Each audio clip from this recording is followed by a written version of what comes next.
for the guests. So they like to rush with time because we still have 2 days ahead. Tomorrow is Saturday, we're going to have enough of time. We're going to start as early as possible, and God will be doing great things here.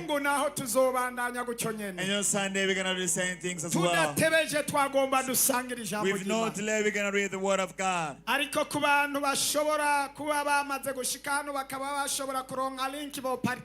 But for those who are here, you can get the link online.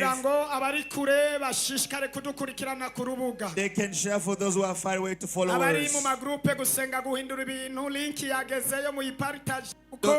Those who are here, you can share in the groups for others who want to follow. You can ask right on YouTube Apostle Nduwimana Joseph and share the link to others. So let us share the Word of God. And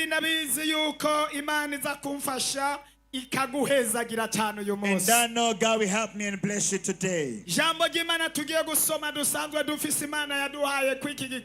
Word of God we have that He has given us for this crusade. It is found in 1 Samuel. That word we're going to share today. 1 Samuel chapter 7 verse 12. That's why we're going to read for the Word of God today. A given word from the prayer sessions. And we're in a very long prayers time. God spoke with us and told us about this program of the crusade. And God promised He's going to be with us throughout the crusade. And God promised to do great things and amazing things right here. So it is another normal, regular crusade. Ordinary one. It is one God's plan for to do miracles for your lives. This is the verse we're going to share together. On the 12th verse, let's read in the name of Jesus Christ. Arishinga hagati y'imisipa n'ishini agita Ebenezer ati kugeza n'ubu uhoraho aradutabaye. Amen. Amen. Let's give an innovation to this Word of God. Amen. Hallelujah. Hallelujah. Does Christ want to hear hallelujah? Does Christ want to hear another hallelujah to Jesus? Amen. Amen. So this is the word of the Lord. Saying to this far, the Lord has helped us. Glory to Jesus. So this word was given to Israelites. They were in such a tough times, going through word crisis of words. So as we rewind back, somebody is not backsliding it. It is somebody who has a huge problem. Somebody to be saved may be sick. Somebody having some temptations. Somebody may be in trials of words, going through hardships. This one needs salvation from the Lord. As we read from the Old Testament, we see times Israelites has been through. There were times they need redemption. God has been touching them all, saving them all the times they have been going through. It is this very time Samuel declared that this word Israel was surrounded by the Philistines. Philistines had surrounded them all. They were tormenting them. They have taken on their properties. They have taken their lands as well. So the stories of today, Israelites, they could farm and never harvest. Philistines could go and destroy their crops. They could grow crops and never harvest. Philistines were the one harvesting. So right at this time, there were great temptations. There were great temptations. They were like in times of death. Times they were begging what they had, things around them. Times they have taken their properties from them. That was a time of great sorrow. So God looked at the Israelites. That time he watched what they're going through. As you read well, so they have backslided even. From the first verse, there are times they went through, caused them to backslide from faith. They lost their relationship with God. To the time Samuel prayed, and as he prayed, he pleaded to God. He needed to make time and a relationship between God and the Israelites. So he told the Israelites, come back to the Lord. And God came back to them. They took time to pray for them. There are times they repented in themselves. They transformed themselves. God told Samuel and told him, because I'll pray for you, for them I'm going to do good to them. It is as God had told me. The prayers I was praying, you say for your prayers, I'm going to do well to my people. Say loud, hallelujah. This is a powerful message. The Lord wants to save us even right away. The message says even now has saved us. It means he had to save you before. But even now he wants to save you as well. Once again, say loud, hallelujah. The word say even now has saved us as well. It means even today, even today, even before they come, they know Christ did miracles.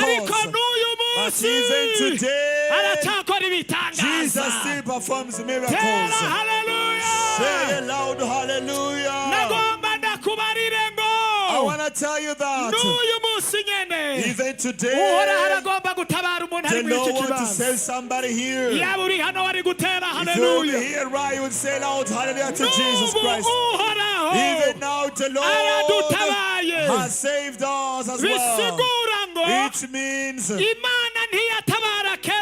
God not only did save the past, even now still save those who are weary. Even now he can save the sick. Even now he can save those who are lacking. Keys, even save those who are under the yoke of sins. Still can save those who are under the yoke of adultery. He can still save those who are under debt, oppression, those who are under poverty. Still he's saving those who don't have families around. Still he's saving those who are rejected in their families. Still he's saving those who are crying, shedding tears day and night. Still he's saving and healing those who have lost their hope. Get the message, for you tonight. The message says even right now, He saves you. Say loud hallelujah to Jesus. Let me just remind you, the word of the Lord, the Lord of the Lord, it is a word of power. Fighting one back again. Israelites, they were in trouble, troubled by heavy words. As you read in Exodus chapter 1 verse 10, you can see well how Israelites were tormented by the rulers. They were in such a great sorrow. They were making bricks all over the place, and they were not even appreciated. They could make bricks all the day long. As you read down going, there are good words, special words that I'm going to share with you. Listen carefully. As we read verse 10, there are the words saying, the Israelites, they were not multiplying the works they were doing, forced them not to multiply. They never prospered. They never get peace at all. I read the stories about what's happening. And if I on one day, a person could make 2,000 bricks a day. 2,000 bricks a day. To the extent some were dying making bricks. If you don't make the number, you would be beaten with heavy sticks. So if you follow theologians, it is clearly saying when the water draws because of beatings, there were an extent where women lacking water, they were using their breast milk to save their sons. So they were in heavy sorrow, as you are even yourself painting. They were in sorrows because of Pharaoh. As if demons are tormenting you, a good message for you. I say before the Lord, the one who hears the prayers and the tears, the time came. He brought in a Savior who is Moses. He took them from Egypt. He took them to the mountain of promises. I know with no doubt you've been in big sorrows, you've been in heavy temptations, you've been crying for days, you've been crying with no way out. And the promises of God, you harder than but sorcerers, they are taking them captive, and the tears of shame have went up and became a remembrance before the Lord. So today, God has brought in the message of the Lord to tell you a message saying God for your prayers. And even now, the Lord has saved you. Allow me to say loud hallelujah. Shout another hallelujah to Jesus. Even now, the Lord has saved us. Hallelujah. Hallelujah. Reminding you about the word of God. Back in Hebrews, the same Jesus was yesterday, so He is even today.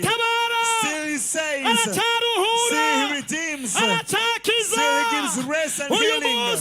Today, the Lord our God wants to save your heart. He wants to save your promises. He wants to save those who have been taken captive. The Lord wants to set them free. Those who have an incurable disease, the Lord wants to heal them all. Those that are buried, the Lord, He wants to raise them back. All those who are in prisons, know the Lord today is going to save you. Say it out, hallelujah. Uhoraho. The Lord. Uhoraho. The Lord. N'uyu munsi nyene. Even today. Aragutabara. He saves you. Abizeye gutabarwa atera iyindi Those who believe hallelujah. in salvation, they say another hallelujah to Jesus. Abo Yesu atabara atera Those iyindi Christ have said, say hallelujah. another hallelujah. Abisirayeli Israelites, bamaze igihe after time, mu maboko ya Farawo. being in the hands of Nk'uko uyu Pharaoh, munsi umaze igihe as even today, mu maboko in y'umugwanizi, the hands of the mu enemy, maboko y'abarozi, in the hands of mu sorcerers, maboko in the y'abagucinyije, hands of those who have mu been maboko tormenting you, y'abakuvuze in the nabi, hands of those who have been mu tormenting maboko you, y'abakwanga, the hands of the mu haters, maboko y'abatagomba the gutera hands of those who imbere, want you to see mu prosper, maboko y'abatagomba the hands kuroranirwa, of those who want to see you mu prospering, maboko y'abatagomba the kudandaza ngo hands of those who want bikunde, to do business and mu prosper, maboko the hands of those y'abifuza ko who don't want to see you, uko muri kurabasega we're begging to them, ukuhoraho for the Lord yakuye has abisirayeli taken his mu maboko right ya from the Farawo hands of Pharaoh. nikuhoraho So then the Lord, agomba He's kugukura gonna take you mu maboko from y'abagufashe the hands of the enemies. hari amaboko ugomba kuvamwo There are hands when nyemerera I ubwire mugenzi pulled wawe ateye off. amaboko yari Tell your neighbor, yarafashe those hands uyu munsi that ndagomba have been taking kuyavamwo you. Today I say, all amaboko yari the yarakuboshe hands have taken you. amaboko yari Hands yarakugumije have been trapping on you. uragomba You kuyasohokamo have to live from them. amaboko yari yarakugumije Hands have the time on uragomba you. kuyavamwo You want to live from nawe them. urabona ko hari amaboko yakugumije There are hands that have been hari tying you amaboko up. yakugumije You gave it with your ariko yourself. uhoraho But the Lord, aragomba kugukura He mw'ayo wants to maboko pull you from those hands. agushyira mu maboko Put yiwe you in His own aragomba hands. kugukura mu maboko He wants to y'abarozi pull you from the sorcerer's agushyira mu hands. maboko y'Imana Put you in the hands of God. abasenzi ndabona igikorwa I can see cyatanguye hariya miracles happening to intercessors. uhoraho aragomba gutabara The Lord abantu wants to save you. uhoraho aratanguye The gutabara Lord has abantu started saving His uhoraho people. aratanguye gutabara The Lord abantu has started saving His uhoraho people. aratanguye The gutabara Lord has abantu started working uhoraho here. aratanguye gutabara abantu Miracles have started uhoraho aratanguye happening. gutabara The abantu Lord is uhoraho delivering His aratanguye people. gutabara abantu The Lord is delivering uyu His munsi people. udasanzwe Today on this great day, uhoraho the hari Lord, amaboko agomba kugukuramwo there are hands where to pull you byanse from. bikunze urayavamwo With that is all tough, you're gonna lift those byanse hands. bikunze urayavamwo With that is all tough, you're gonna lift those byanse hands. bikunze With that is all urayavamwo tough, you're gonna lift those byanse hands. bikunze With that is all urayavamwo tough, you're gonna lift those hari hands. uruzitiro There bagusizemo is uragomba kurusohokamo a fence ubunyene you are locked in. You must leave it today. ayayayayayayaya Hallelujah. barakubakiye They have built bakugirira a korotire wall around you. baguha akarimbi ntarengwa They put your limits ariko around you. umwamarambariye But all the Lord uragomba has come kuyavamwo to tell you must leave from ndabona hari there. inyuma imana I yatanguye see there gutabara behind it. The Lord is saving you. abasenzi mube maso uhoraho Intercessors be ready.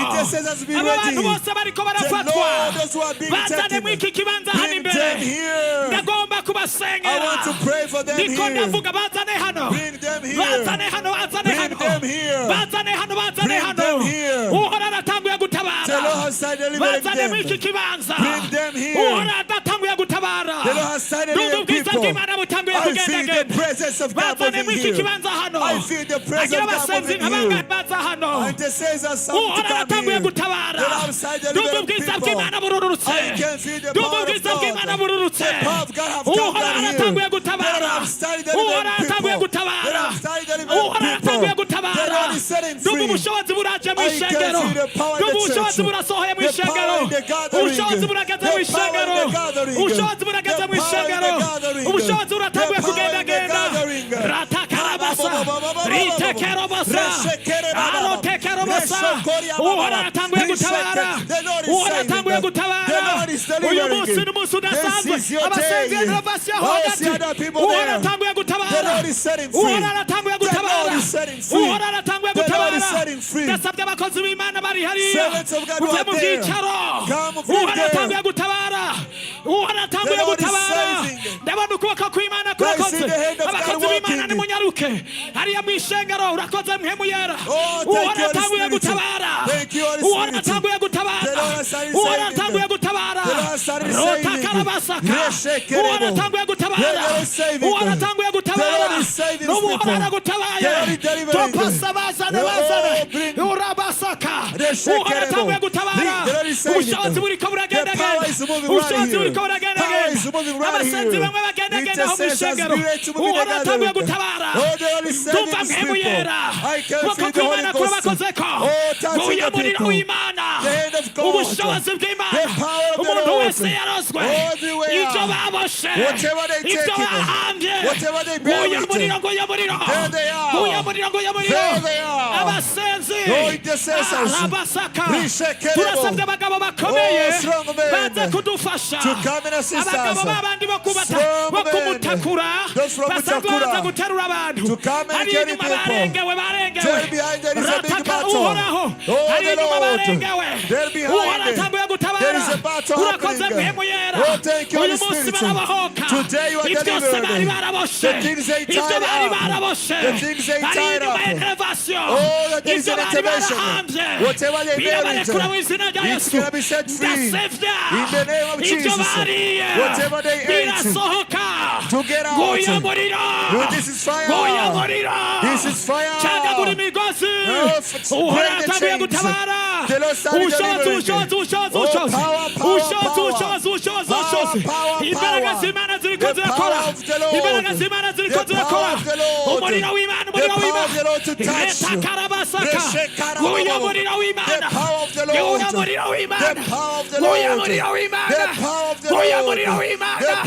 ibyo bariye birasohoka ibyo bariye barabidoha turababohoza mu izina rya Yesu abadayimoni turabategeka rekura sohoka rekura ubwoko bw'Imana rekura ubwoko bw'Imana itekarabasa rekura ubwoko bw'Imana iby'ibisigo birahiye n'abadayimoni barahiye ibisigo birahiye umuriro uriko urazunguruka hano marayika ariko arakora ku bantu ndabona ukuboko kw'Imana kuriko kuragendagenda hejuru y'urusengero ndabona ukuboko kw'Imana ndabona ukuboko kw'Imana ndabona ukuboko kw'Imana kuriko kurakora ku bantu ndabona ukuboko kw'Imana ndabona ukuboko kw'Imana urakoze mpemu yera urakoze mpemu yera ndabona ukuboko kw'Imana ndabona ukuboko kw'Imana kuriko kurabohora n'uyu uhora aradutabaye n'uyu munsi aradutabaye uyu munsi nyene uhora aragutabaye arabasakarata imbaraga z'Imana nizo ziriko zirakora ubushobozi bw'Imana buriko burakora mu ishengero nguye umuriro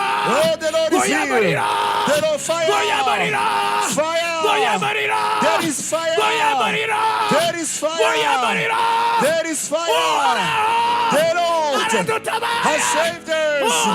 The Lord has saved us. The Lord has saved us. The Lord has saved us. The Lord has saved us. Even today, the Lord has saved us. Save these people. Save the people who are captive. The Lord has saved us. Oh, the people of God, the power of God. Everybody who was under the influence of demons, everybody who has been under the power of darkness delivered.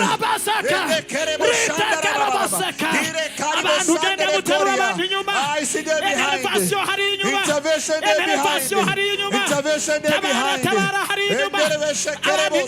Oh, they're behind the intervention of the Lord. The Lord is the means. The Lord has saved us. The Lord has saved Burundians. The Lord has saved Burundians. The Lord has saved the people. The Lord has saved us. The power of God here. That's the power of God. They're behind intervention. They're behind intervention. The Lord is saving. The Lord is saving. Intervention there behind. Intervention there behind. Oh, the hand of God is working. The hand of God is performing great things. The hand of God. Doing great things as the power of God. Everybody who has been under the influence of demons will be saved and healed from here. I see power in the hand of God. Moving here. He's saving here. Holy Spirit, thank you. You are saving your people. Oh, thank you, Holy Spirit. You're saving your people. Thank you, Holy Spirit. Thank you, Jesus Christ. Thank you, Jesus Christ. Set free your people. Set free your people. Set free your people. Set free everyone around you. Everybody who was under influence of demons. Hallelujah. They are set free. They are set free. They are set free. They are set free. They are set free. They are set free. The power of God is working here. The power of God is working here. I see people being saved. I see people being delivered. I see they are being delivered. I see they are being delivered. God is working mightily. God is working mightily. The Lord is saving His church. The Lord is saving His church. The angel is working here. Oh, the Lord is touching His people. The Lord is touching His people. Yes, Lord. Oh, fire, fire. Fire, fire. Fire, fire. Fire, fire. Fire, fire. There is fire. I can see fire. Even his of Whatsoever that's telling you from the legs, I said fire from the ground, from the legs, oh, going out from the legs, going out from the legs, going out from the legs, going out from the legs, going out from the legs, from your legs, from your legs, see fire, see fire, see fire, see fire, feel fire, feel the fire, feel the fire in the belly, feel the fire in the belly, feel the fire in the belly.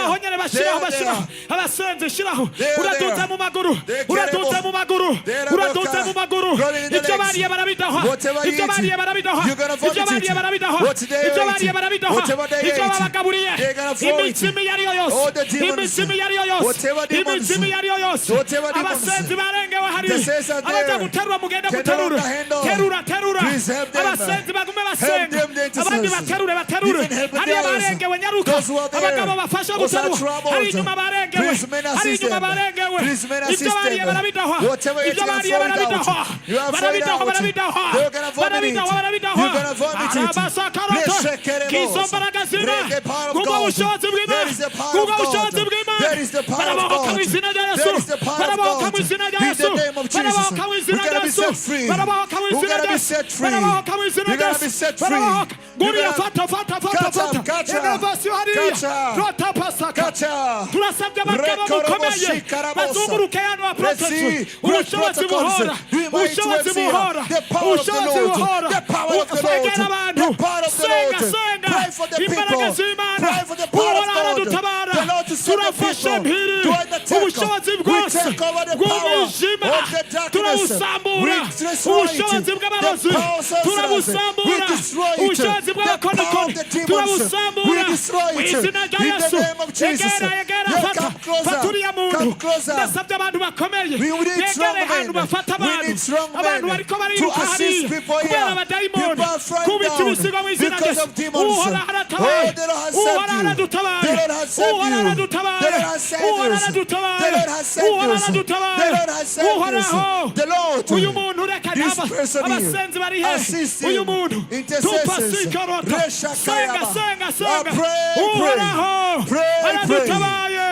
uhoraho aradutabaye imbaraga z'Imana imbaraga z'Imana ziriko zirakora abakozi b'Imana senga egera umuntu uriya mutora imbaraga z'Imana ziriko zirakora ubushobozi bw'iyampamagaye ubushobozi bw'iyampamagaye ubushobozi bw'iyampamagaye ubushobozi bw'iyampamagaye ubushobozi bw'iyampamagaye ubushobozi bw'iyampamagaye ubushobozi bw'iyampamagaye ubushobozi bw'iyampamagaye elevation hageze rotakarabasa elevation rapide ubushobozi bw'iyampamagaye ubushobozi bw'iyampamagaye one accord. The power of the one accord. To start working here. To start working here. The power of the Lord. The power of the Lord. The fire to come down. Lord, the God of God. Whatever it's going to form out. The God of promises. The God who saves. The God to be healed. Those who are sick will be healed. The Lord our God. We save us. The Lord has saved us. The Lord has saved us. The Lord has saved us. The Lord has saved us. Lord, that's the power of God that is working the gathering. He's working the gathering. The power of God working the gathering. Fire is coming up. Fire coming up. I see fire coming down. Fire coming out. Fire coming down. Fire coming down. Fire coming down. Fire coming down. Coming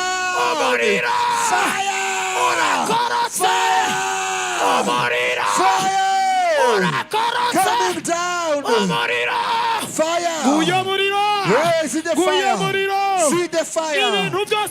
Whatever they tied up, whatever they buried, we bring them back. Whatever they buried, we bring it back.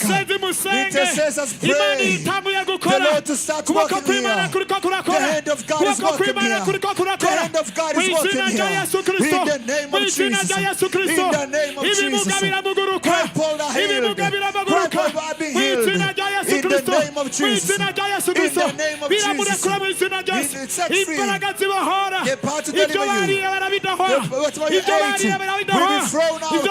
Whatever you ate, you're going to vomit it. You're going to vomit it. You're going to vomit it. You're going to vomit it. You're going to vomit it. You're going to vomit it.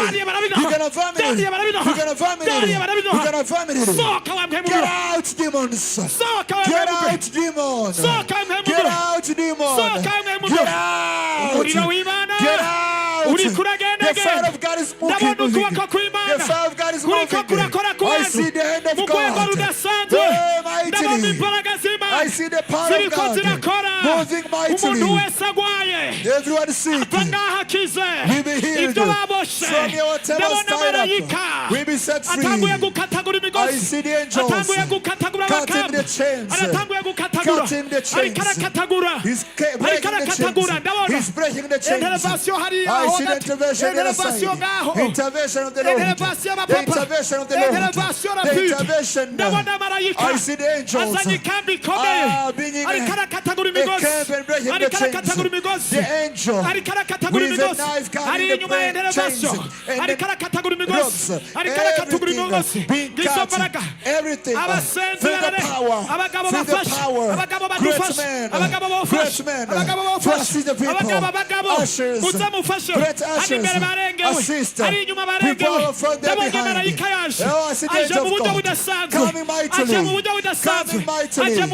Coming mightily. Coming mightily. Ah, there behind. I see the power of the angel. Oh, touching people. I see the power of the angel. Touching people. Oh, thank you, angel of God. Thank you, Holy Spirit. Thank you, Holy Spirit. Thank you, Holy Spirit. Thank you, Holy Spirit. Today is a great day. Thank you, Holy Spirit. Thank you, Holy Spirit.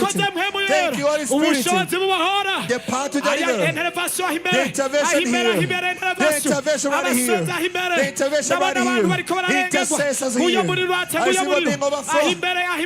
Oh, people come and assist ushers. They are outnumbered. The angel is moving. The angel is moving. The Holy Spirit is moving. The Holy Spirit. Holy Spirit is moving. Holy Spirit is moving. Oh man, ushers, assist. Mighty power. Mighty power. Oh, ushers are outnumbered. Holy Ghost, we mightily. Mighty things here. He's delivering. Holy Ghost working mightily. mightily. Holy Ghost working mightily. Those are bewitching people. Father, even now, the Lord has saved us. Even now, the Lord has saved us. Those who are taken captive, the Lord has saved them all. Those who are captive, the Lord has delivered them all. Those who are captive and buried, the Lord has resurrected them. Those who are captive, the Lord has saved them all. Those who has been being hanging on, the Lord has saved them all. The Lord has been saving them all. The Lord just saved them all. The Lord saved them all. The angels, I see angels walking here. I see angels doing mighty things right here. The angel of the Lord. The angel of the Lord.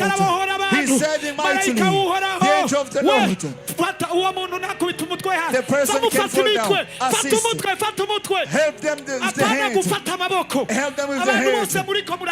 Assist them with the hands, not the arms. The Lord has saved us. The Lord. Hold the heads. Hold the heads. Hold the heads. Hold the heads. You men, hold the heads, not the heads. Touch. You need to hold the heads. Assist them by touching the heads. Oh, the intervention here. The intervention here. The power is working. Hold the hands. Are they in the church? I see Korea. People outnumbered. Ashes are outnumbered. Ashes are outnumbered. The angel is healing. Angel of healing is here. I say it. The ashes are outnumbered. This is here. Hold the head, not the arms. Hold the head. Hold the head. The intercessors here. As you pray, touch the head. The power to deliver. He's saving people. The power that delivers. He's delivering the people here. Oh, thank you, Holy Spirit.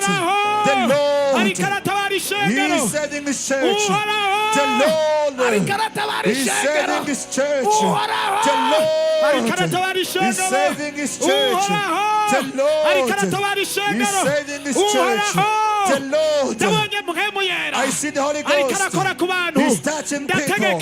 I command the power of darkness. Fire! Get out! Get out! Get out! In the name of Jesus. Whatever you ate, you're going to fry it out in the name of Jesus Christ. Whatever you ate, whatever you're taking captive, you're going to vomit out. In the name of Jesus. In the name of Jesus. Whatever you ate, you're going to vomit out. You're going to vomit out. You're going to vomit out. You're going to vomit out. You're going to vomit out. You're going to vomit out. You're going to vomit out. People are sick. I've seen the Holy Ghost healing people. He's healing people. He's healing people. The crippled have to work. The crippled have to work. The crippled have to work. Those who are captive have been delivered already. The Lord even now, He has saved us. Even now the Lord, He has saved us. The power of the Lord, the power of the Lord, He has come down, has descended once again, has descended once again, has descending once again, descending once again, descending once again, descending once again, the power to heal, the power to heal, to set you free from sorcerers, wizards, whatever they make the power of darkness. Today we set you free. Right now setting you free. Right now to set you free. Right now the sick are healed. Right now those captives are set free. The angel is working. The power of God.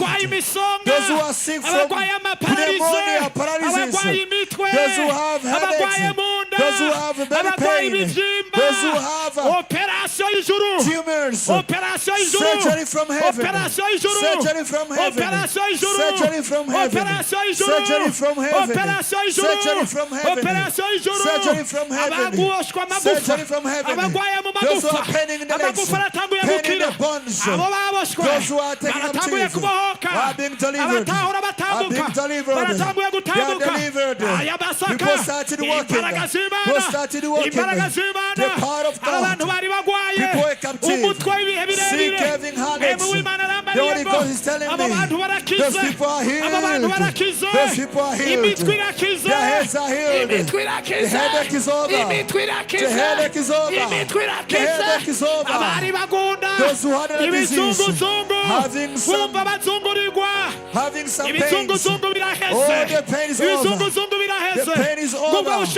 The amnesia is over. The power is here. I feel the power. I feel the power. I feel the power. I feel the power of God.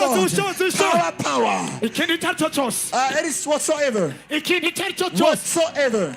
That is hidden. I bring it back to light. Every demon that is hidden. We can see you demons. Run away. Intervention. Intervention up there. Intervention up there.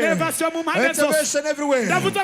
I declare right now, you demons, come out. I command you demons, demons, within the people. I declare come out. I declare come out. Leave. Come and leave. Shout and run. Shout and run. Shout and run. Intervention. Shout and run. You demon, Satan. Shout and go. Shout and go. I declare demon. Shout and go. Shout and run. I declare every demon. Get out. Get out. Get out. Get out. You run away. You demons. Intercessors, come closer. Come closer to people. I declare right now. You demons, wherever you are. We declare. Shout and run. Shout and run. Shout and run. Shout and run. Everybody who has a demon, I declare, shout and go. Shout and run. This father, every man and women who is this young man, leave that lady, leave that man and women. You demon, I command you, as Jesus commanded you. Shout and go. Run away. Run away. Run away. Get out. Get out. Run away. Run away. Get out. Run away. I declare your demons. You demon run away. I say demon run away. Demon run away. Demon run away. Come out. Come out. Leave the people. Leave my people. Jesus' mighty name. Intervention there behind. Intervention there behind. Intervention on majesty. I declare right. You demon leave my people. You sorcerers. You have taken the people. We command you. You're gonna fail. You're gonna fail. You sorcerers are gonna fail today. Sorcerers are failing. Sorcerers are failing. In the name of Jesus. The Lord provide this crusade. This crusade for sorcerers to fail. I see them in the tribune. Even behind the tribune. The intervention. Behind the tribune there. Intervention. The part to set free. We're gonna make you fail. Demons are gonna fail. Sorcerers are gonna fail. Sorcerers are gonna fail. Wizards are gonna fail. Wizards are gonna fail. Wizards are gonna fail. Sorcerers are failing. They're gonna fail in the name of Jesus. The power of the Lord Jesus. The power of the Lord Jesus. Jesus. Oh, you are worthy. Jesus. You have said this, that today you're going to save your people. Lord Jesus. Even today I saved you. The Lord our God has saved us again. I repeat again. Demons. Wherever you were, I command it. Get out. Run away. In the name of Jesus. In the name of Jesus. Get out from the people. Get out from the people. I command. Get out from the people. I command. Get out from the people. I command. Get out from the people. I command. Get out from the people. I command. Demon run away. Demon shut and go. Demon shut and go. Demon run away. Run away. Run away. Run away. Demon get out. Demon get out. Get out. From my people.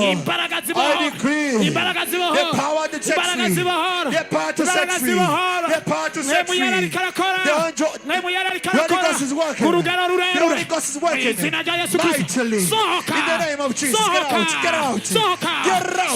Get out. Get out. Get out. Get out. Get out. Get out. Get out. Get out. Get out.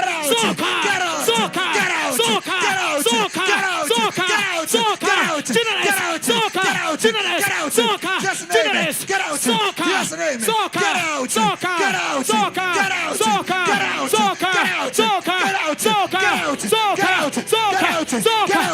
out.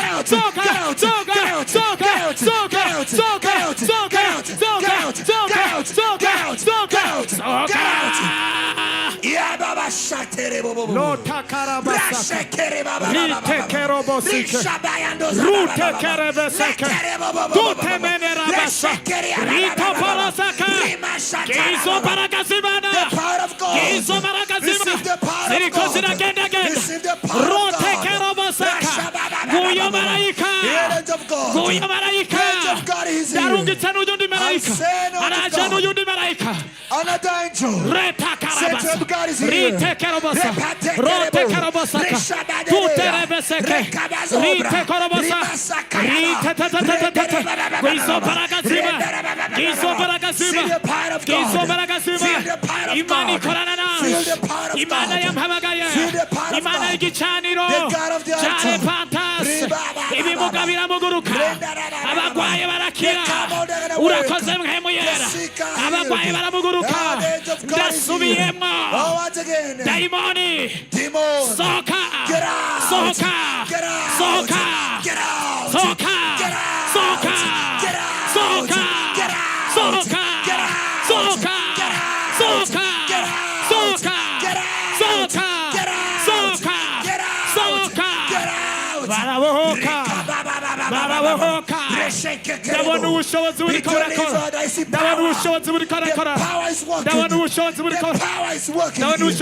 I command you demons. Run out. Run away. Run away. Run away. Run away. Run away. Run away. Run away. Run away. Run away. Run away. Run away. Run away. Run away. Run away. Get out. Run away. Run away. Run away. Run away. Run away. Run away. Run away. Run away. Run away. Run away.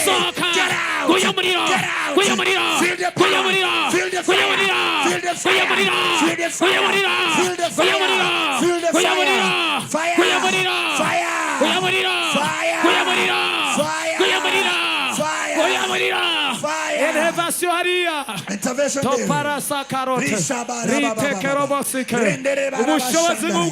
The power is here. I see the power of God. I see the power of God. God is working with me. The same God of promises. 1, 2, 3, 4, 5, 6, 7. Receive fire. Turasambura abadayimoni mu izina. Fire. Ibyo bisigo birabarekura mu izina. Ibyo birirutse mu izina. Uyo muriro uriyongera mu izina.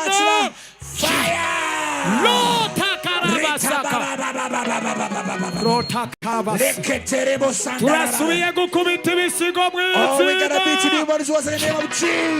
Uyo muriro uratse mu izina. Irabarekura mu izina. Turashobora gukomera amashyi umwami Can we give a great ovation to Jesus Christ? Tera hallelujah. Shout hallelujah. Okay. Turashobora gutera hallelujah. Can we say out hallelujah to Jesus? Imana irakoze ibitangaza. God has performed the miracles. Hari abantu bari baje bagwa Imana itabaye. Came sick, God has healed them already. Umunsi wa mbere Imana iratabaye. God has delivered his people. people. Umunsi wa mbere murabona Imana ikoze ibirengeye cyane. Dukomera amashyi umwami Yesu kuko iki gikorwa gikomeye. Korera amashyi umwami, komera amashyi umwami Yesu. Impundu nyinshi, impundu nyinshi, impundu nyinshi. Impundu nyinshi, impundu nyinshi, impundu nyinshi cyane. Ku bantu babohotse, ku bantu batabawe. Ku bantu batabawe, impundu nyinshi, impundu nyinshi, impundu nyinshi, impundu nyinshi, impundu nyinshi. Amashi, amashi, amashi, amashi, amashi, amashi, amashi, amashi, amashi, amashi, amashi, amashi, amashi. Rito karabasa. Abasigaye boba batarashobora gukira mu bajane hariya mu bandanye mu basenge. Uyu mwumwe atarakira mu bajane hariya kugira ngo tubandanye dusenga. Abari muri iki kibanza babonye ukugira neza kw'Imana, tuduze icyubahiro cy'umwami Yesu. Imana irakoze ibitangaza n'ibimenyetso. Numvise mwe muyerambarira ngo Imana irabohoye abantu ku rwego rukomeye cyane. Numvise mwe muyerambarira ko Imana itabaye abantu ku rwego rukomeye cyane. Hari abantu Imana igiye kwishurira amadeni nyuma y'iki gikorane. Hari abantu Imana igiye guha akazi inyuma y'iki gikorane. Mwe mu Imana arambariye ko hari abantu Imana igiye guha amaviza inyuma y'iki gikorane. Mwe mu Imana arambariye ko hari abantu Imana ihaye ingo inyuma y'iki gikorane. Hari abantu Imana ihaye abana inyuma y'iki gikorane. God gives babies after this crusade in the name of Jesus Christ. Hari abantu bari bagwaye ibibyimbo Imana ikijije inyuma y'iki gikorane. God has healed after this crusade. There are miracles happening after the crusade. The Holy Ghost told me again. Those who came here believing. For people were sick in their homes. God has performed the miracles for them. God has performed the miracles for them. Let us raise our hands with the glory of Jesus Christ. I want to pray for somebody who want to receive Jesus Christ as his personal Savior and Lord. Who is not yet baptized in money, baptized, who is in adultery, who is in drunkenness, who is in sins. The Holy Ghost has spoken to me. That person, God needs to touch him. There is a miracle God wants to do for you. If you come and give your life to Jesus Christ, that one Christ will do mighty things for him right away. God will do a great miracle for him right away. Each and everyone who is not yet baptized in much water, have not received Jesus as personal Savior, I need him to raise his hands up. Who needs to receive Jesus as personal Savior? mazi menshi ndamukeneye aduze ukuboko hejuru ndamukeneye aduze ukuboko hejuru ndabona abo bantu murashobora Those people I see. Those people are very important in the eyes of God. Those people I see. You can assist them. There are so many. Please repeat these words. Those who can assist those people and write their names. Everyone who knows how to write. Who can do the work in from the VIP. kwandika n'abandi bari muri aho mushobore gufasha muri protocol mukoresha umwanya n'ingoga wihuta duze ibiganza ndagusabye uwo muntu reka dusabe abatarakira Yesu nk'umwami n'umukiza ndabona murashobora gutera intambwe mukaza hano nk'abasengero tera intambwe telefone yawe n'agasakame yawe uyifise uzuyizanye ntubisige ufise isakame ukagira telefone uzuyizanye abantu bose batarakira Yesu nk'umwami n'umukiza kandi bakeneye batarabatizwa mu mazi menshi amashi ku mwami wacu Yesu impundu nyinshi turasabye abakozi b'Imana bave mu bibanza hariya baze kudufasha abapastori abavuga butumwa barimu murasabye muve mu bibanza muze kwakira ubushobozi bw'Imana burakoze amashi ku mwami wacu amashi ku mwami wacu Yesu Kristo amashi ku mwami wacu Yesu urakoze mpemu yera urakoze mwami Yesu urakoze ku munsi udasanzwe urakoze mpemu yera urakoze uri Imana y'amasezerano urakoze urakoze mpemu yera urakoze mpemu yera urakoze mpemu yera urakoze mpemu yera urakoze mpemu yera urakoze mpemu yera urakoze mpemu yera tuduze icyubahiro cy'umwami Yesu icyubahiro cy'umwami Yesu icyubahiro cy'umwami Yesu icyubahiro cy'umwami Yesu icyubahiro cy'umwami Yesu icyubahiro cy'umwami Yesu Wave your hands for Jesus Christ innovation. Give your hands to Jesus Christ. You can repeat these words. Those are right, you can do faster. Write the name. ariko Wilson uracyahagaze aho kwera Wilson, abantu bose muri yo nimufashe n'ingoga mwandika abakozi b'Imana andika izina ry'umuntu na nimero telefone izina ry'umuntu na nimero telefone abantu bose b'abakristo hariya abaririmbyi muzi kwandika murashobora kuza gufasha abaririmbyi mushobora kumenya kwandika murashobora kuza gufasha meme n'abaprotocol izi impapuro babaha impapuro hano babaha impapuro hano hari impapuro tanga impapuro n'ingoga ku impande zose zoheza izi ni impapuro baha impapuro koresha umwanya inomero telefone nyarutse impapuro hano hepfo hariya hepfo nta mpapuro baroronka ejide nyarutse n'impapuro ku ikote yo hepfo urakoze mpemu yera ba pastori fasha kwandika abantu n'ingoga bavuga butumwa ba protocol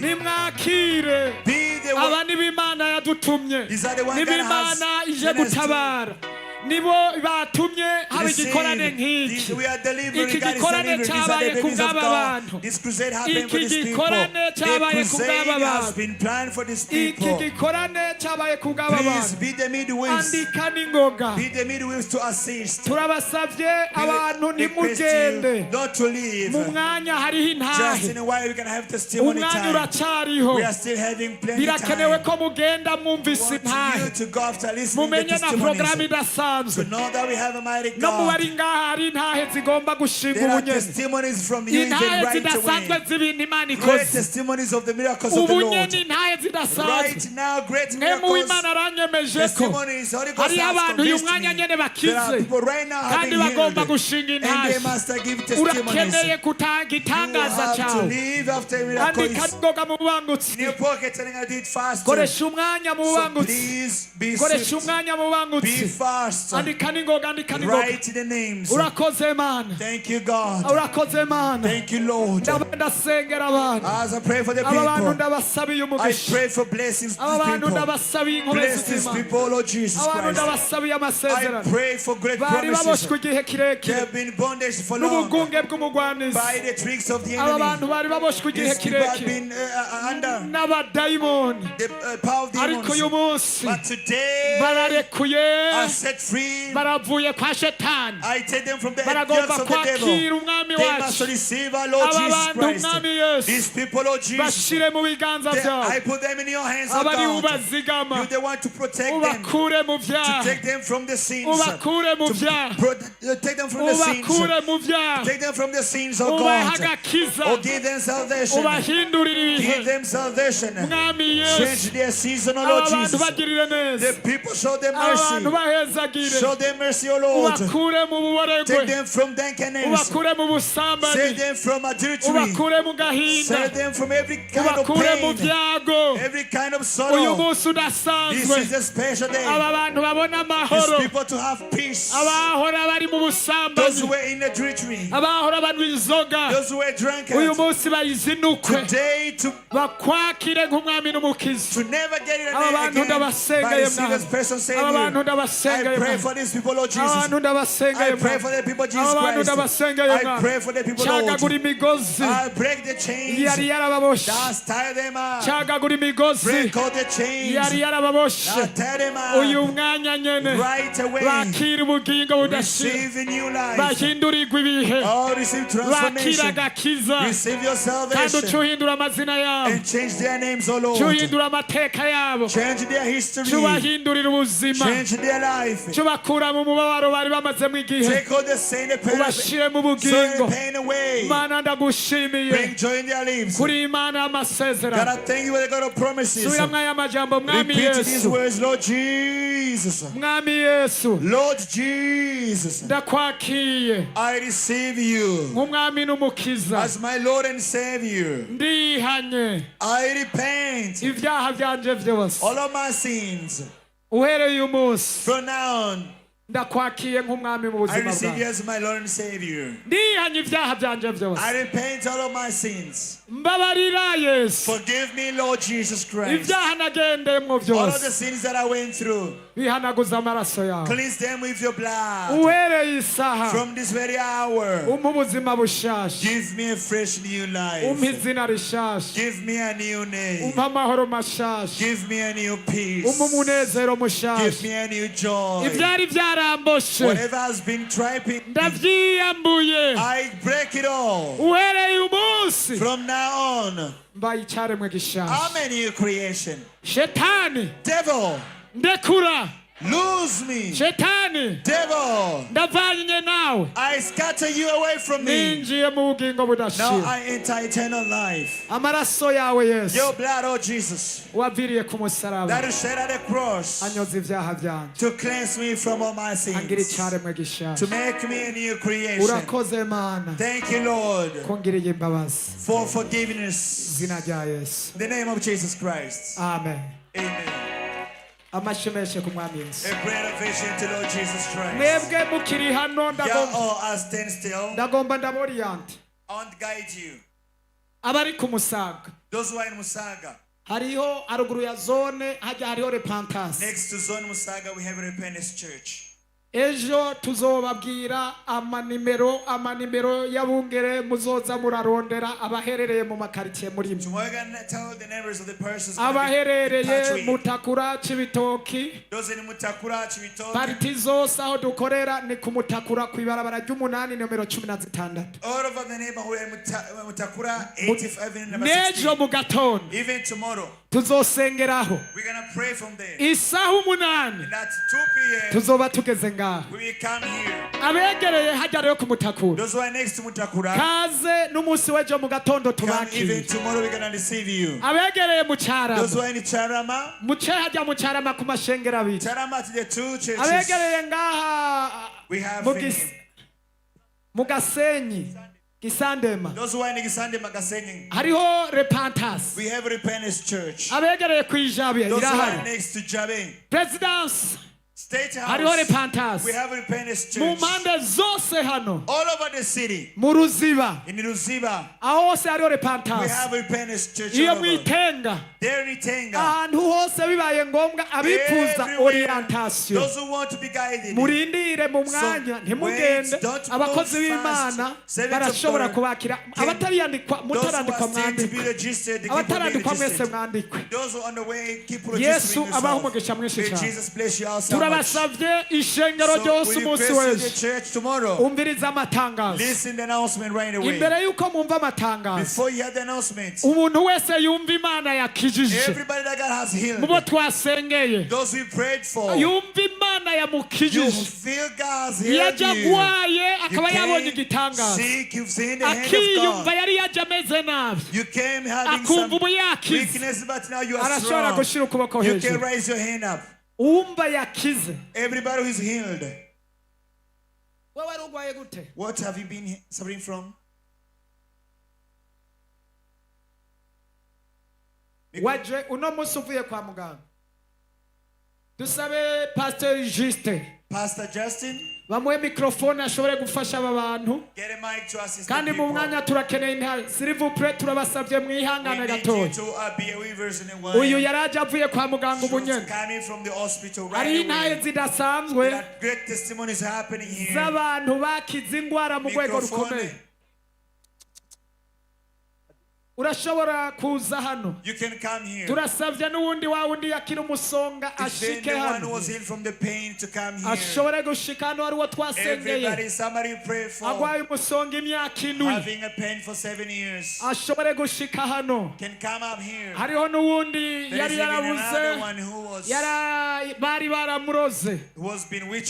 Inda yiwe yarimwe amabuye. His belly had some stones in. Agiye kuvyara muri ecography baravye basanga harimwe amabuye. In the x-rays they saw ariko twaramusengeye ayo mabuye yaravuye mu mwana ubu yaravyaye umwana w'umuhungu mwiza. Baby boy, beautiful handsome boy. Give innovation to Jesus. Uwaramaze imyaka 12 ataravyara. Somebody has been for 12 years. Yaratwaye inda ubu yaravyaye. Now she has delivered. We have great testimonies here. There is somebody who has been swallowed by a snake. In anaconda. But he prayed for her. Now she's alive. I love to Lord Jesus Christ. These are the people being healed right away. But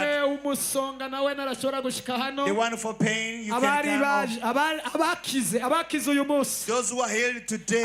Those who feel are healed today. Right now. Those who are healed today. Even the one with pain.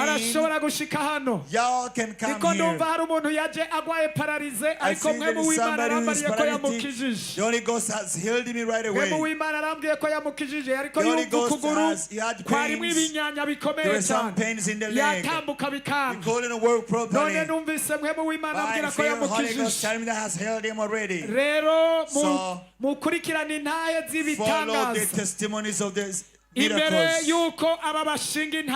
they give testimonies, remind you that tomorrow we're gonna see miracles greater than today. Tell your neighbor, this crusade, these 3 days will be over. Everyone being here getting his own miracle. Tell your neighbor tomorrow there is a double fold of miracles happening here. Tell him there is a double fold of miracles happening tomorrow. Say it out, hallelujah. Those weavers give innovation to the Lord Jesus Christ. I'm requesting you. Invite people on a high level. You've seen the miracles of the Lord has done today. You've seen the miracles the Lord has done today. So today, it is just the beginning. Tomorrow He's going to do some great other miracles. Invite people, invite 2 or 3 people. You've seen multitudes of people. Or people had sorceries or witchcraft. Even tomorrow He's going to save us again. The one was at the hospital. What were you suffering from at the hospital? And the one of the pain. Praise Amen. Jesus. Louder. I was sick from Monday. I left home 1 a.m. in the night. And I spent all the night at the hospital. washobora kuvuga ikibazo wari ufise nuko wumva umeze. I had a great fever from infections. Headache, I was like burning all over my body. So the person brought me to the Penance Church in the morning. Inyuma y'amasengesho bumva umeze What gute? feel you feel after the prayers? As they were worshiping, dancing, all the fever left me. Now I feel comfortable and wonderful. urashobora gushika hano ubu nawe twaheruka kumusengera vuba kandi Imana yamugiriye neza reka ashinge intahe mu bangutse. Let's see her testimony. Praise Jesus.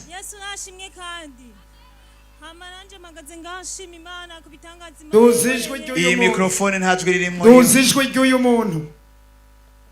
I thank God for the miracles He has done for me. 3 apostles of God, Duhimana Joseph, who is my spiritual father, you see here. That was June 3rd of this year. Saturday, June 3rd, just I was. God helped me a pneumonia I had for 7 years. It wasn't here. I was very tired and very desperate. I was like walking dead on earth. It wasn't over. So that was back 2020 when I got this pneumonia. I was in the last year of my school. I was just sleeping in the night. And I heard a voice in the dream. You girl, even though you grow, you won't age. Even you study, you want to finish your studies. I was in a sleep. I woke up suddenly. Tried to find the voices. And I was so afraid. So I thought that was only maybe the dreams. When I get back in the sleep, the voices came again. With the same thing, then I sleep. When I wake up in the morning, I felt the very pain touching my heart. Paining. The pneumonia was so paining. It had a very pains as arrows in the chest. And all my chest was swelling as to blast. I started from the date of 2020. Being very burdened. My mother took me to every doctors in the Bujumbura city. She took me to all the doctors everywhere. I was prayed for by different servants of God. I was treated by different doctors but to fail. I kept the disease all these years. I was pained, I was walking dead in pain. I couldn't breathe. I couldn't sleep in the night for 7 years. Through the day and night I couldn't get any sleep. Day and night I couldn't sleep at all. From 2020, I was taking medicines to this 2026. I was under medication. I know how to sleep like other people. I never knew how to have joy like other people. I was in very, very pain on this earth. To the extent my mother treated me but to fail. My mother was suffering for her high pressure, hypertension. She was very worried because of me. Worried and very desperate because she couldn't treat me at all. She took me to many tests, getting tired on and on. So one night I was sleeping. I was in a sleep. I was dead in the sleep. When I woke up, I found all the arms and legs are cold. I was like dead, my people. I was like dead, my people. But I didn't die to the extent. God brought me to life again. When I woke up from the sleep, I found all the legs and arms are cold as a dead body. A dead corpse. So God brought me back to life after that. Hallelujah, Jesus. When my mother saw me breathing faces, she said there is nothing left. My daughter is about to die. My mother was so tired to take me to hospitals all the time because she had hypertension. When I was on the way, because of the high stress, she was in a crisis. So after prayers, what happened, as we prayed for. Then after that, my mother said, my son, daughter has been in great pain and sorrow. She never saw the father. My father died, I was always a kid. He said, God, my Lord, instead of my daughter to die before me, let me be the first to die. How did you know repentance, church? God heard my mother's prayers. After 2 weeks, God heard our prayers. My mother, she died, left the body. When my mother died from the body, I told God, God is over for me. How will this go on? My mother was the one supporting me. But God has been with me, never left me. God,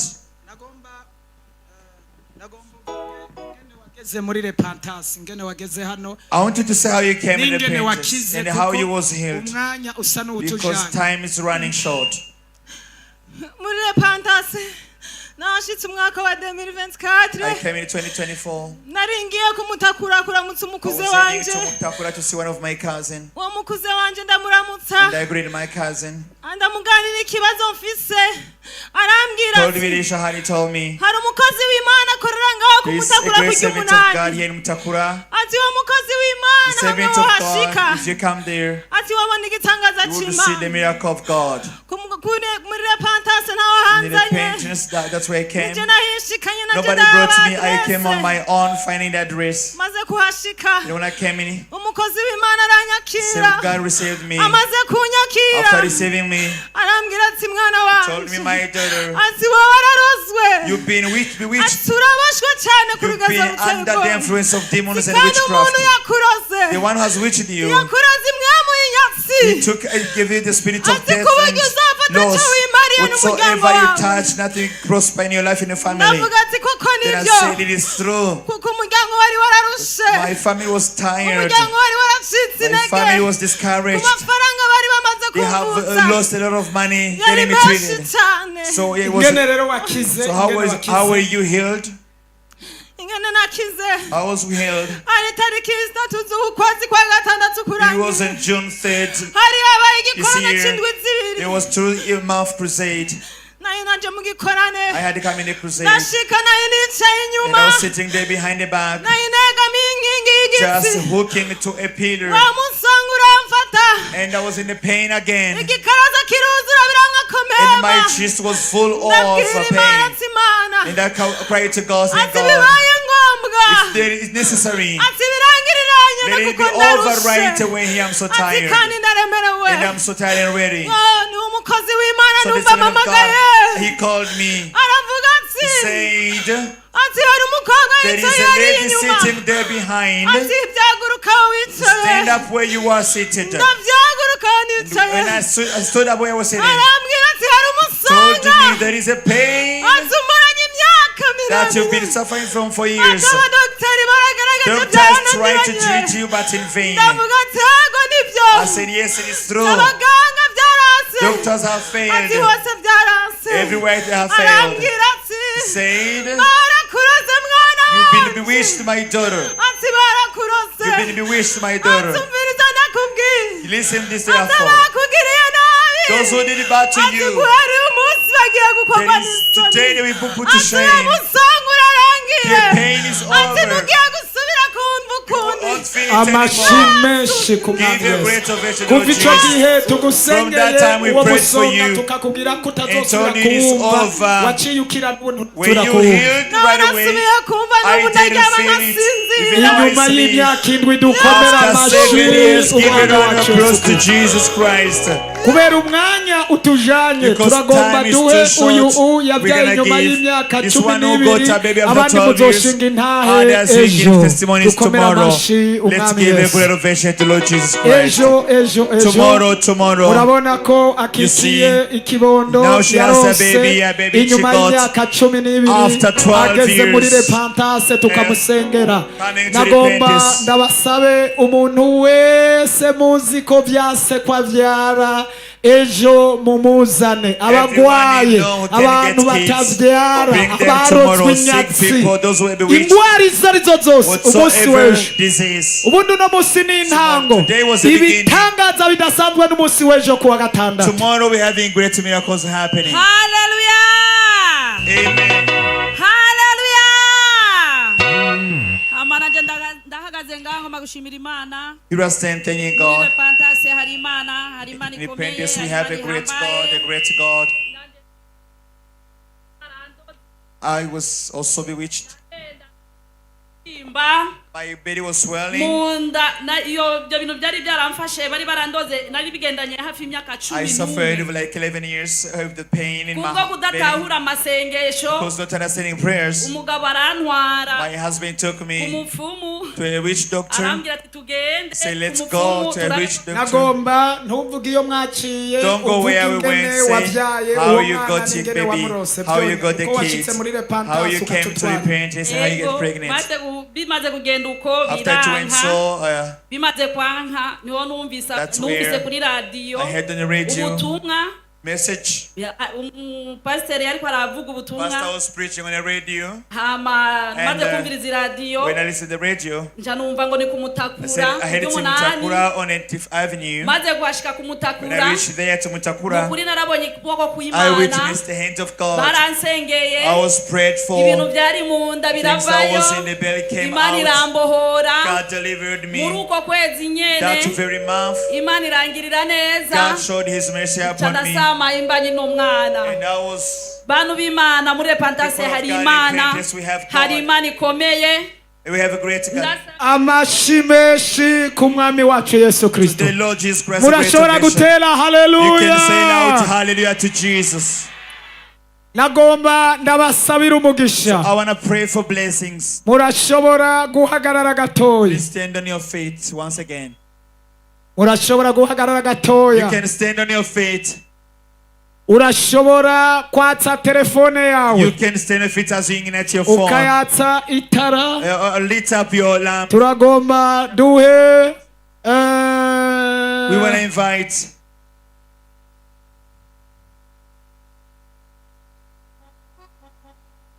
Tucha dusaba umukozi w'Imana Juste, we're going to invite him guy Justin shobore gusenga isengesho, have a word of asaba ngo uko mwakije umucyo abariko umucyo ubamurikiriza w'amasezerano yawe, uko wakije umucyo umuntu wese yakije umucyo, Imana imuboneshereze umucyo mu buryo budasanzwe.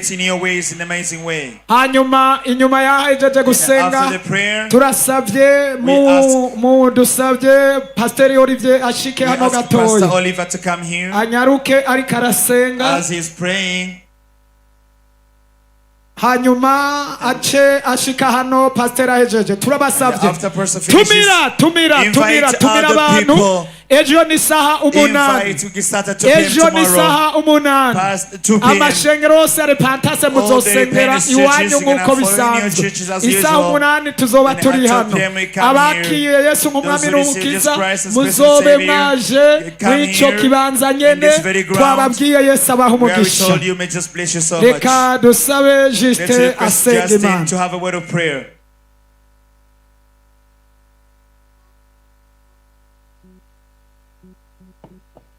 uko wakije uwo muco ariko Imana irasa umuco muzoga mwizina Yesu. Uko wakije iyo toroshi y'umuco wawe Imana yatsa umuco mushasha mu buzima bwawe mwizina Yesu. Umuco uhoraho ukurasire guhera uyu munsi. Turasengeye umuntu wese yageze hano mwizina Yesu. Umuco w'Imana urase ku buzima bwawe mwizina Yesu. Ivyari vyarabuzemwo intumbero bigira intumbero mwizina Yesu. Abatari babona iyo baja mu buzima guhera uyu munsi Imana ireme intumbero y'ubuzima mw'izina Yesu. Ivyari vyarahagaze guhera uyu munsi bandanye imbere mw'izina Yesu. Ivyari vyarazimye guhera uyu munsi bisubire kwaka mw'izina Yesu. Umuco w'Imana ukurasire ku muvuduko hejuru mw'izina Yesu. Ubwiza bw'Imana bube hejuru yawe ku rugezo rudasanzwe mw'izina Yesu. Mana turahezagera rino shengero, reka umuco usumire imico yose nk'uko ijambo ryawe rivuga ati umuco wararashe kandi umwijima ntiwashoboye kuwuhagarika. Guhera uyu munsi wa mbere w'igikorane reka umuco uhoraho urase mu buzima bwawe bugira kandi nta mwijima n'umwe uzoshobora kuwuhagarika. Amashi menshi menshi cyane kuri Yesu. Hallelujah, hallelujah, hallelujah. Umuntu wese yabuze ikintu acaza inyuma y'iyi ekra y'ububamfu acaraba protokoli iri hano, hanyuma bamufashe bamwereke uko abironka. Nuwoba yatoye kumbure ikintu ari mu protokole cyangwa ubishinzwe arashobora kukizana hano nyene kugira ngo bishikirizwe ba nyenevyo muri protokole na sekirite. Nuwoba yatoye kijya gikoresho cha communication ace yegera hano muri protokole inyuma ya screen y'ekra y'ububamfu. Amahoro y'Imana abe hejuru yanyu. Dukomera amashi Imana yacu. Hallelujah.